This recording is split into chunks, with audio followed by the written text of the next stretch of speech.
I was looking at this article from 1918 from Washington, D.C., and found it really odd that in the bottom left-hand corner, they were mentioning a group of Russian fighters that are said to be the last set of Russian Tartar warriors. Russian Tartar warriors? What? The last set? Did they capture Tartaria within the last 300 years and take their warriors? I believe so. In episode 24, we talked about Tartaria's flag showing a dragon, and then showing Russia's flag, and it showed the horse trampling the dragon. And was this a dragon, or was this a griffin? We'll begin to talk about griffins in future episodes. I really think we're beginning to see that present-day Russia did take over this Tartarian Empire, and it was not thousands of years ago. It might have been the key that started this brand new timeline that our current civilization is living within. Thank you for joining me for episode 25 of my lunch break. I hope you're all having a great day, and if you're new, welcome.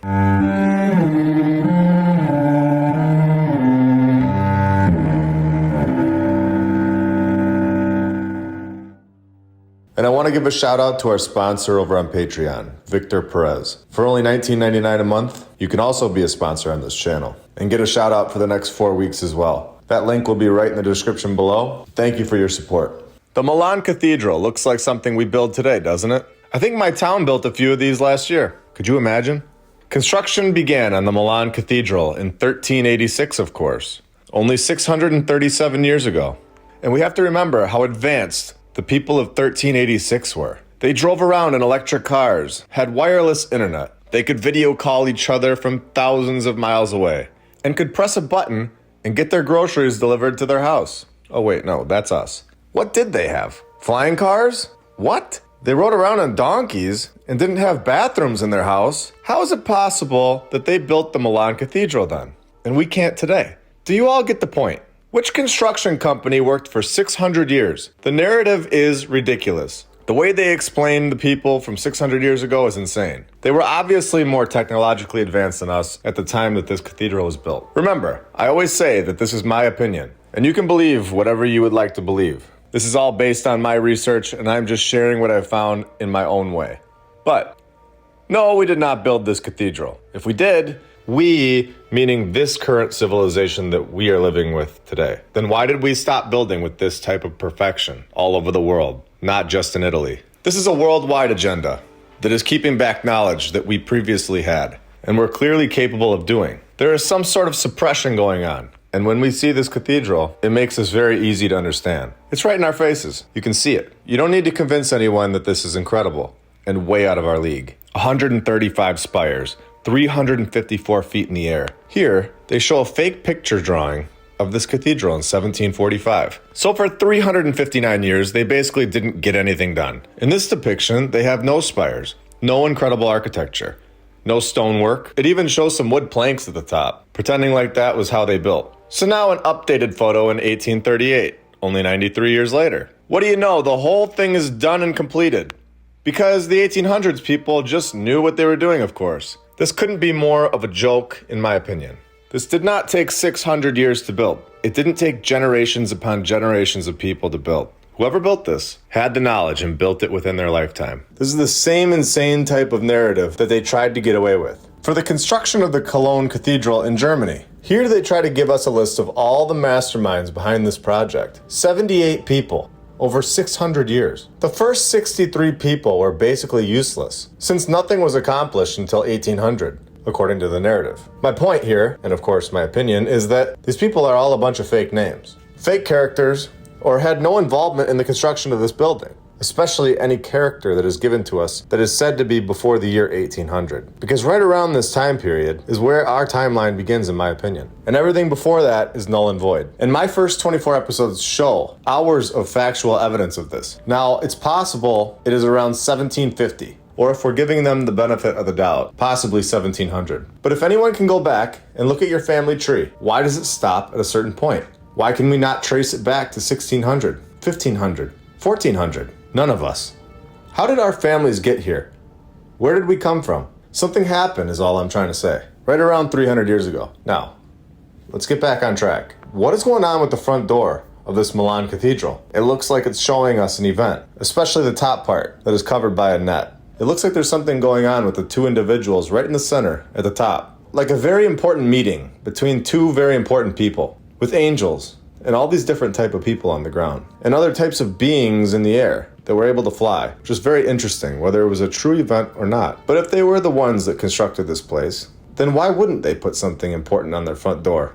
I would love to go there and see this up close. Now let's go inside these giant storytelling doors and see what's inside. We are given marble flooring, marble columns. The ceiling is clearly a pattern that is meaningful to a knowledgeable society. They pretend like they are still constructing this today. They aren't constructing it today. This thing is done.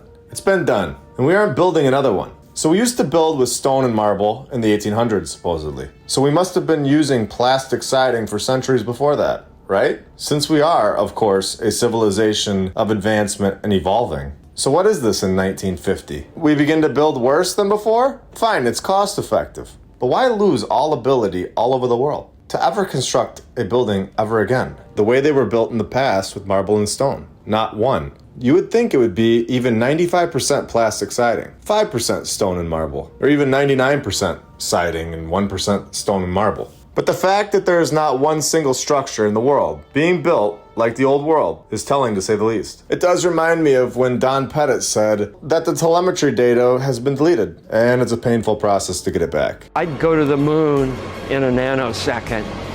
The problem is we don't have the technology to do that anymore. We used to, but we destroyed that technology, and it's a painful process to build it back again. Except with buildings. We know that it was possible. There's physical proof. It's right here in front of all of us, all over the world. Why are we no longer able to construct like this? Any architect or construction worker will agree. The technology is missing. It's hidden from us at the very least, and we would like it back now. And we have a bonus today. We have some more breaking news of buildings being burned to the ground today. A historic Massachusetts church that dates back to 1743. It became engulfed in flames this past Friday. The first congregational church in Spencer, Massachusetts, about 50 miles outside of Boston. This church was set ablaze after suspected of being hit by lightning, because we all know that lightning strikes every house on the block. Oh, no, that's not true. Lightning only strikes structures that are from the old world and burns them right to the ground. That's what it was. Now I remember. It's unbelievable how many old world buildings are just being destroyed even today, all over the world. Flames burst out the sides of the ancient church's steeple and quickly spread to the ground floor. Before the raging fire ultimately overcame it, the church was empty, of course, when the fire broke out. Nobody was around to see who started the fire. When the lightning struck, the pastor of the Protestant church, whose congregation is around 30 people, revealed that it's too early to know if the church can be rebuilt. What is this? An admission that they cannot rebuild the church? In 2023? I thought we were the most technologically advanced civilization of all time. Evolution, I thought. So people in the 1700s put this thing up with horse and wagon. But in 2023, we're unsure if we can even build it. This should shake anyone up at this point. This is clear admission that these buildings were not built by our current civilization. It's just horrible that they seem to be burning these things down by the day. And they've been doing it for hundreds of years now. Just a reminder to enjoy the ones that we still have. Oh wait, there's more? In January 1862, a fire completely destroyed the house of worship. It was rebuilt in 1863 and stood until Friday's fire. You're telling me this is the second time they burned this place down? I'm guessing the 1862 fire didn't get the job done. And I want to point out one more thing. Did we all catch it? 1862, it was burned, and it was rebuilt in a year in 1863. So they needed to try again and burn it down on Friday. Horrible and so repetitive. The odds that the fires find their way into nearly every old world building is 0%. Yet it happens. Why doesn't the fire ever go to a random house right next door instead? Not every house on the block goes up in fire, but every old world building does. And not just once. It happens multiple times. Don't forget that there are a bunch of brand new t-shirts. You can find them right below this video. Every purchase will help support the channel, as well as when you like the video, comment, and when you subscribe to the channel. I couldn't be more thankful for all of the support you guys are giving. Our Twitter account is up and running, and we are over on Rumble as well. Both of these links will be in the description below. If you have anything to add, or have any thoughts on the video, or have any ideas for future videos, just put that in the comments below. Thank you all again for your support, and I hope you all have a great day. I will be back very soon with much more. See ya.